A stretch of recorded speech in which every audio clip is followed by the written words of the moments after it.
ఈరోజు 5వ పాసురం.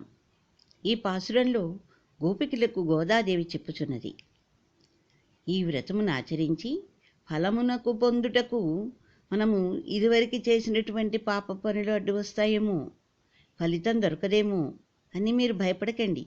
ఎందుకంటే మన నాయకుడు శ్రీకృష్ణుడు. ఇంకెందుకు మనం భయపడటం? మనం ఇదివరకు పాప పనులు చేసినా ఈ శ్రీవ్రతం చేసినందువలన పాపములు పోతాయి. ఈ శ్రీకృష్ణుడు అనేక ఆశ్చర్యకరమైన గుణ విశేషములు క్రియలు కలిగినవాడు. అందువలన భయపడకండి. చేతులారా మన నిర్మలమైన హృదయ పుష్పాన్ని సమర్పిద్దాం.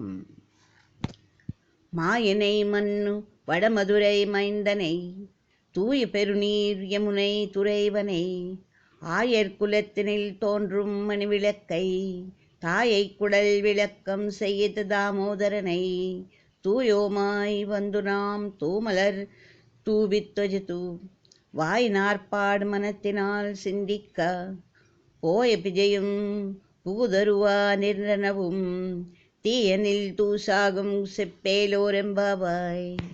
దీంట్లో ఉన్నటువంటి తాత్పర్యము, మనమందరము ఈ వ్రతమును ఆచరించి ఫలమును పొందుటకు మన మనోచ్ఛిర పాపకృత్యములు ఆటంకపరుచునేమో అనేది భయము అందవలదు. అందులకు కారణమేమన్నా మన వ్రతములకు శ్రీకృష్ణుడే నాయకుడే ఉన్నాడు కదా. అనేక ఆశ్చర్యకముల గుణ విశేషములు క్రియలను కలిగినవాడు అతడు. ఉత్తరమధురకు నిర్వాహకునిగా ఆవిర్భవించి నిర్మలములై గంభీరమైన జలములు గల యమునా నదీ తీరవాసిగా మన కొరకై గొల్లకలుమునందు ఉదయించి ఈ కులమును ప్రకాశింపచేసినటువంటి మంగళకర దీపమై ఉన్నాడు. ఇంకను తన జన్మముచే యశోదాదేవి యొక్క గర్భమును కాంతివంతమునరించిన పరత్వమును కలిగియు ఆమెచే కట్టబడినటువంటి సులభుడును.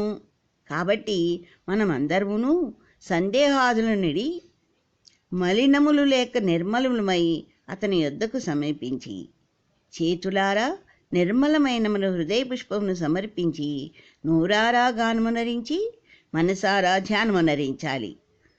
ఏమీ అనుమానం పెట్టుకోకండి, సందేహాలు వదలండి.